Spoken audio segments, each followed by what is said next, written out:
Heboh soal pasukan berani mati dukung Jokowi apel akbar 22 September 2024. Pernah disebut Amin Rais. Beberapa hari belakangan ramai orang membicarakan tentang keberadaan pasukan berani mati yang akan mendukung dan membela Presiden RI Joko Widodo. Pasukan berani mati ini dinarasikan akan melakukan apel akbar pada 22 September tahun 2024 di Tugu Proklamasi. Isu ini kemudian beredar kencang di media sosial dengan beragam macam narasi. Bahkan, ada yang menarasikannya dengan sejumlah video. Namun yang jelas, isu ini sempat disampaikan oleh Ketua Majelis Syura Partai Umat, Amin Rais, dikutip dari tribunnews.com.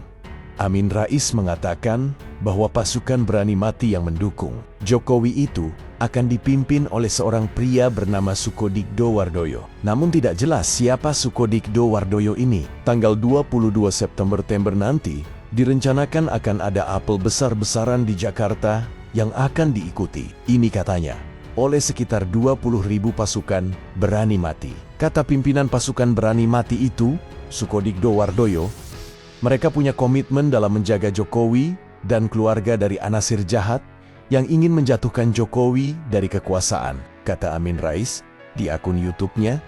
Selasa lalu, ia pun menanyakan, jika isu ini benar adanya, lantas siapa pendana di balik rencana apel akbar ini? Ya, mungkin akan dijawab, mereka sendiri yang membiayai kegiatan itu. Tentu tidak ada yang percaya, saya tidak percaya sama sekali, tegas Amin. Pasti ada sponsor yang menanggung biaya berjumlah miliaran itu. Sehingga dalam suasana seperti ini, Mulyono selalu bisa meminta para cukong untuk merogoh kocek mereka, tetapi itu dulu menurut saya. Saya kira sekarang, sejak jadi bebek lumpuh, ia kehilangan kesaktiannya. Kekuatan rakyat yang meminta supaya Mulyono atau Jokowi sekeluarga segera diperiksa oleh penegak hukum sudah semakin meluas. Tambahnya, Amin kemudian menyatakan, Jokowi itu sudah pasti lengser di tanggal 20 Oktober tahun ini. Pasca Oktober besok, Mulyono tidak ada lagi di panggung politik nasional. Mungkin saja sesekali muncul.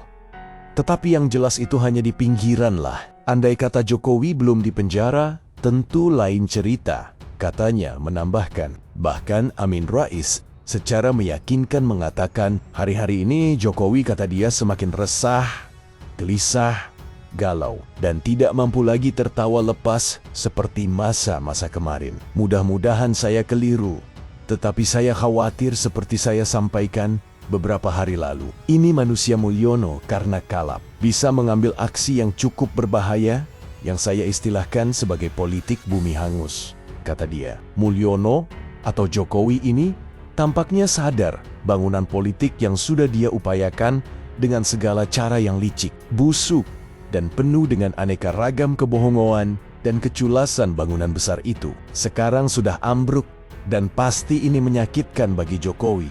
Imbuhnya, apa kemudian akan mengandalkan Gibran? Itu mustahil. Gibran bagaikan mentimun bongkok. Ada, tidak ada, itu tidak masalah. Jadi, ada tidak adanya, itu tidak berpengaruh. Karena siapa dia itu? Katanya lagi. Prabowo pun kata, di kepemimpinannya nanti, Gibran malah jadi beban. Jika si Gibran diajak sidang kabinet, ini anak ugungan Mulyono, kalau ikut bicara mungkin akan jadi lelucon saja. Wong buka warung martabak markobar saja tidak laku. Tidak sampai setahun sudah bangkrut.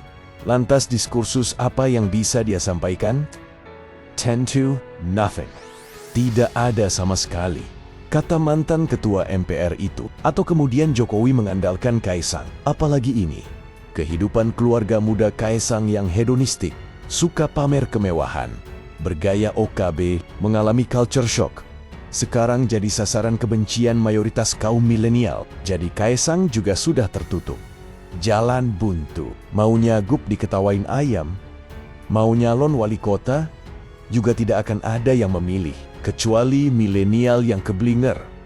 Katanya lagi, disampaikan Amin. Hampir semua pengamat politik jeli berpendapat tidak mungkin Presiden terpilih Prabowo sudi melanjutkan program pemerintahan Jokowi yang dianggapnya memecah belah bangsa, menjadikan kebohongan dan kepalsuan sebagai seni berkuasa, dan mengunggulkan kepentingan pribadi dan keluarga segala-galanya. Jadi, Ini tidak mungkin. Pak Prabowo yang ukuran kepemimpinannya itu jauh di atas Jokowi, lantas kemudian disuruh meneruskan kebijakan Jokowi, kata dia. Amin Rais bahkan sempat menuding jika Jokowi merupakan pecinta Partai Komunis Indonesia (PKI). Tudingan Amin Rais itu ke Jokowi karena adanya permintaan maaf dari pemerintah kepada orang-orang yang terlibat kaum kiri yang tertuang dalam Kepres 1 Juli tahun 2022. Nah, jadi Jokowi bukan kader PKI, itu saya iakan. Dia bukan kader PKI, saya setuju. Tapi si Mulyono ini Jokowi jelas pencinta PKI,